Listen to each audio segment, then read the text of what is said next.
Hello मेरे दोस्तों। मैं उम्मीद करता हूँ कि आप सब बहुत ज़्यादा अच्छे होंगे और अपना ध्यान रख रहे होंगे। आज मैं आपको सुनाने वाला हूँ सादत हसन मंटो साहब की एक और कहानी, जिसका नाम है औलाद। ये कहानी बहुत ही ज़्यादा मार्मिक है और मुझे पूरा विश्वास है कि पूरी कहानी सुनने के बाद आपके अंदर जो भाव उत्पन्न होगा वो आपको विवश कर देगा सोचने के लिए। तो चलिए शुरू करते हैं कहानी को। जब जुबैदा की शादी हुई तो उसकी उम्र 25 बरस की थी। उसके माँ बाप तो ये चाहते थे कि 17 बरस के होते ही उसका ब्याह हो जाए, मगर कोई मुनासिबो मौजू रिश्ता मिलता ही नहीं था। अगर किसी जगह बात तय होने पाती तो कोई ऐसी मुश्किल पैदा हो जाती कि रिश्ता अमली सूरत इख्तियार न कर सकता था। आखिर जब जुबैदा 25 बरस की हो गई तो उसके बाप ने एक रंडवे का रिश्ता कबूल कर लिया। उसकी उम्र 35 बरस के करीब करीब थी, या शायद इससे भी ज्यादा थी। साहिबे रोजगार था। मार्केट में कपड़ों की थोक फरोशी की दुकान थी। हर माह 500 से 600 रुपए कमा लेता था। जुबैदा बड़ी फर्मा बरदार लड़की थी। उसने अपने वालिदैन का फैसला मंजूर कर लिया। चुनांचे शादी हो गई और वो अपने ससुराल चली गई। उसका खामिंद, जिसका नाम इल्मुद्दीन था, बहुत शरीफ और मोहब्बत करने वाला साबित हुआ। जुबैदा की हर आसाइश का ख्याल रखता। कपड़े की कोई कमी नहीं थी, हालांकि दूसरे लोग उसके लिए तरसते थे। 40,000 और थ्रीबी का लट्ठा, सनों और 2 घोड़ों की बोसकी के थानों के थान जुबैदा के पास मौजूद थे। वो अपने मैके हर हफ्ते जाती। एक दिन वो गई तो उसने डेवड़ी में कदम रखते ही बैन करने की आवाज सुनी। अंदर गई तो उसे मालूम हुआ कि उसका बाप अचानक दिल की हरकत बंद होने के बाइस खत्म हो गया है। अब जुबैदा की माँ अकेली रह गई थी। घर में सिवाय एक नौकर के और कोई भी नहीं था। उसने अपने शौहर से दरख्वास्त की कि वो उसे इजाजत दे कि वो अपनी बेवा माँ को अपने पास बुला ले। इल्मुद्दीन ने कहा, इजाजत लेने की क्या जरूरत थी? ये तुम्हारा घर है और तुम्हारी माँ मेरी माँ। जाओ उन्हें ले आओ। जो सामान वगैरह होगा उसको यहाँ लाने का बंदोबस्त मैं अभी किए देता हूँ। जुबैदा बहुत खुश हुई। घर काफी बड़ा था। 2-3 कमरे खाली पड़े थे। वो तांगे में गई और अपनी माँ को साथ ले आई। इल्मुद्दीन ने सामान उठवाने का बंदोबस्त कर दिया था, चुनांचे वो भी पहुंच गया। जुबैदा की माँ के लिए कुछ सोच विचार के बाद एक कमरा मुख्तस कर दिया गया। वो बहुत ममनून और मुतशक्किर थी, अपने दामाद के हुस्न सलूक से बहुत मुतासिर। उसके जी में कई मर्तबा ये ख्वाहिश पैदा हुई कि वो अपना सारा जेवर, जो कि कई हजारों की मालियत का था, उसको दे दे कि वो अपने कारोबार में लगाए और ज्यादा कमाए। मगर वो तब कंजूस थी, मतलब स्वभाव से कंजूस थी। एक दिन उसने अपनी बेटी से कहा, मुझे यहाँ आए 10 महीने हो गए हैं। मैंने अपनी जेब से एक पैसा भी खर्च नहीं किया। हालांकि तुम्हारे मरहूम बाप के छोड़े हुए 10,000 रुपए मेरे पास मौजूद हैं और जेवर अलग। जुबैदा अंगीठी के कोलों पर फुलका सेंक रही थी। माँ, तुम भी कैसी बातें करती हो? ऐसी वैसी मैं नहीं जानती। मैंने ये सब रुपए इल्मुद्दीन को दे दिए होते, मगर मैं चाहती हूँ कि तुम्हारे कोई बच्चा पैदा हो तो ये सारा पैसा उसको तोहफे के रूप में दे दो। जुबैदा की माँ को इस बात का बड़ा ख्याल था कि अभी तक बच्चा पैदा क्यों नहीं हुआ। शादी हुए करीब करीब 2 बरस हो चुके थे, मगर बच्चे की पैदाइश के आसार ही नजर नहीं आते थे। वो उसे कई हकीमों के पास ले गई। कई माजूने, कई सफूफ, कई कुर्स उसको खिलवाए, मगर खातिरे ख्वाह नतीजा बरामद ना हुआ। आखिर उसने पीरों फकीरों से रुजू किया। टोने टोके इस्तेमाल किए गए, तावीज़ धागे भी, मगर मुराद बर न आई। जुबैदा इस दौरान तंग आ गई। एक दिन चुनांचे उसने उकताकर अपनी माँ से कह दिया, छोड़ो इस किस्से को, बच्चा नहीं होता तो ना हो। उसकी बूढ़ी माँ ने मुंह बिसोर कर कहा, बेटा ये बहुत बड़ा किस्सा है, तुम्हारी अकल को मालूम नहीं क्या हो गया है। तुम इतना भी नहीं समझती कि औलाद का होना कितना जरूरी है। उसी से तो इंसान की जिंदगी का बाग सदा हरा भरा रहता है। जुबैदा ने फुल्का चंगेर में रखा, मैं क्या करूं? बच्चा पैदा नहीं होता तो इसमें मेरा क्या कसूर है?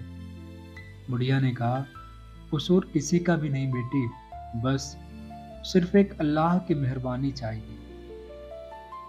जुबैदा अल्लाह मियाँ के हुजूर हजारों मर्तबा दुआएं मांग चुकी थी कि वो अपने फजलो करम से उसकी गोद हरी करे, मगर उसकी इन दुआओं से कुछ भी नहीं हुआ था।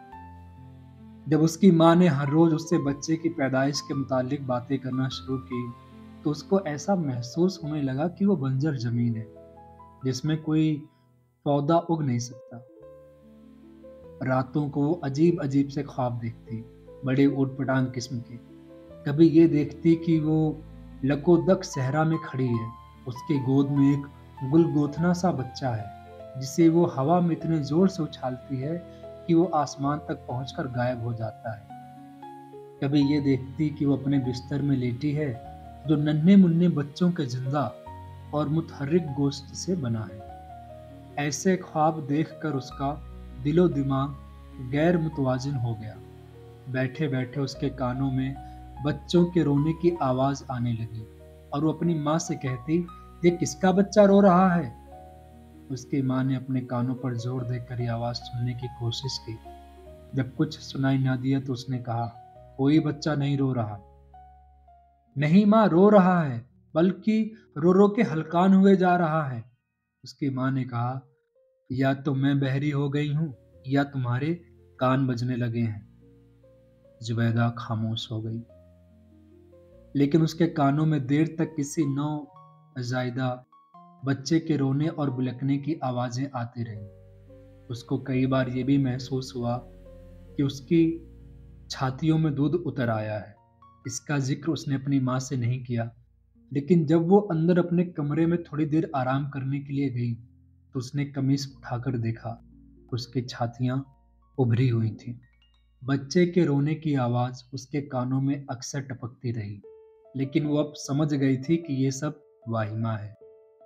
हकीकत सिर्फ ये है कि उसके दिलो दिमाग पर मुसलसल हथौड़े पड़ते रहे हैं कि उसके बच्चा क्यों नहीं होता, और वो खुद भी बड़ी शिद्दत से वो खला महसूस करती है जो किसी ब्याही औरत की जिंदगी में नहीं होना चाहिए।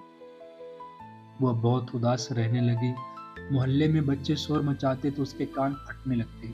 उसका जी चाहता कि बाहर निकलकर उनका गला घोंट डाले। उसके शौहर इल्मुद्दीन को औलाद वौलाद की कोई फिक्र नहीं थी। वो अपने व्यापार में मगन था। कपड़े के भाव रोज बरोज चढ़ रहे थे। आदमी चूंकि होशियार था, इसलिए उसने कपड़े का काफी जखीरा हेलो हेलो इसलिए उसने कपड़े का काफी जखीरा जमा कर रखा था। अब उसकी माहाना आमदन पहले से दोगुना हो गई थी, मगर इस आमदन की ज्यादती से जुबैदा को कोई खुशी हासिल ना हुई। जब उसका शौहर नोटों की गड्डी उसको देता तो उसे अपनी झोली में डालकर देर तक उन्हें लोरी देती रहती। फिर वो उन्हें उठाकर किसी ख्याली झोले में बिठा देती। एक दिन इल्मुद्दीन ने देखा कि वो नोट जो उसने अपनी बीवी को लाकर दिए थे दूध की पतीली में पड़े हैं। वो बहुत हैरान हुआ कि ये कैसे यहाँ पहुंच गए। चुनांचे उसने जुबैदा से पूछा, ये नोट दूध की पतीली में किसने डाले हैं? जुबैदा ने जवाब दिया, बच्चे बड़े शरीर हैं, ये हरकत उन्हीं की होगी। इल्मुद्दीन बहुत मुतय्यर हुआ, लेकिन यहाँ बच्चे कहाँ हैं? जुबैदा अपने खामिद से कहीं ज्यादा मुतय्यर हुई। क्या हमारे? हाँ, बच्चे नहीं। आप भी कैसी बातें करते हैं? अभी स्कूल से वापस आते होंगे ان سے پوچھوں گی کہ یہ حرکت کس کی تھی۔ علم الدین سمجھ گیا اس کی بیوی کے دماغ کا توازن قائم نہیں، لیکن اس نے اپنی ساس سے اس کا ذکر نہ کیا کیونکہ وہ بہت کمزور عورت تھی۔ وہ دل ہی دل میں زبیدہ کی دماغی حالت پر افسوس کرتا رہا، مگر اس کا علاج اس کے بس میں نہیں تھا۔ اس نے اپنے کئی دوستوں سے مشورہ لیا، ان میں سے چند نے اس سے کہا کہ پاگل خانے میں داخل کرا دو، مگر اس کے خیال ہی سے اسے وحشت ہوتی تھی۔ اس نے دکان پر جانا چھوڑ دیا، سارا وقت گھر رہتا اور زبیدہ کی دیکھ بھال کرتا کہ مابعدہ وہ کسی روز کوئی خطرناک حرکت کر بیٹھے۔ اس کے گھر پر ہر وقت موجود رہنے سے زبیدہ کی حالت کسی قدر درست ہو گئی، لیکن اس کو اس بات کی بہت فکر تھی کہ دکان کا کاروبار کون چلا رہا ہے، کہیں وہ آدمی جس کو یہ کام سپرد کیا گیا ہے گبن تو نہیں کر رہا۔ اس نے چنانچہ کئی مرتبہ اپنے خاوند سے کہا، دکان پر تم کیوں نہیں جاتے؟ علم الدین نے اس سے بڑے پیار سے کہا، جانم میں کام کر کے تھک گیا ہوں، اب تھوڑی دیر آرام کرنا چاہتا ہوں۔ مگر دکان کس کے سپرد ہے؟ میرا نوکر ہے، وہ سب کام کرتا ہے۔ کیا ایماندار ہے؟ ہاں ہاں، بہت ایماندار ہے، دمڑی دمڑی کا حساب دیتا ہے، تم کیوں فکر کرتی ہو؟ زبیدہ نے بہت متفکر ہو کر کہا، مجھے کیوں فکر نہ ہوگی؟ بال بچے دار ہوں، مجھے اپنا تو کچھ خیال نہیں، لیکن ان کا تو ہے۔ یا آپ کا نوکر اگر آپ کا روپیہ مار گیا تو یہ سمجھیے کہ بچوں۔ علم الدین کی آنکھوں سے آنسو آ گئے۔ زبیدہ ان کا لا مالک ہے۔ ویسے میرا نوکر بہت وفادار اور ایماندار ہے، تمہیں کوئی تردد نہیں کرنا چاہیے۔ مجھے تو کسی قسم کا تردد نہیں ہے، لیکن بعض اوقات ماں کو اپنی اولاد کے متعلق سوچنا ہی پڑتا ہے۔ علم الدین بہت پریشان تھا کہ کیا کرے۔ زبیدہ سارا دن اپنے خیالی بچوں کے کپڑے سیتی رہتی، ان کی جرابیں دھوتی، ان کے لیے اونی سویٹر بنتی۔ کئی بار اس نے اپنے خاوند سے کہہ کر مختلف سائز کی چھوٹی چھوٹی سینڈلیں منگوائی، جنہیں وہ ہر صبح پالش کرتی تھی۔ علم الدین یہ سب کچھ دیکھتا اور اس کا دل رونے لگتا، اور وہ سوچتا کہ شاید اس کے گناہوں کی سزا اس کو مل رہی ہے۔ یہ گناہ کیا تھے، اس کا علم الدین کو نہیں تھا۔ ایک دن اس کا ایک دوست اس سے ملا جو بہت پریشان تھا۔ علم الدین نے اس سے پریشانی کی وجہ دریافت کیا تو اس نے بتایا کہ اس کا ایک لڑکی سے عشق ہو گیا تھا اور اب وہ حاملہ ہو گئی ہے، مطلب کہ پریگننٹ۔ اسقاط کے تمام ذرائع استعمال کیے گئے ہیں مگر کامیابی نہیں ہوئی۔ علم الدین نے اس سے کہا، دیکھو اسقاط وسقاط کی کوشش نہ کرو، بچہ پیدا ہونے دو۔ اس کے دوست نے، جسے ہونے والے بچے سے کوئی دلچسپی نہیں تھی، کہا، میں بچے کا کیا کروں گا؟ علم الدین نے کہا، تم مجھے دے دینا۔ بچہ پیدا ہونے میں کچھ دیر تھی۔ اس دوران میں علم الدین نے اپنی بیوی زبیدہ کو یقین دلایا کہ وہ حاملہ ہے اور 1 ماہ کے بعد اس کے بچہ پیدا ہو جائے گا۔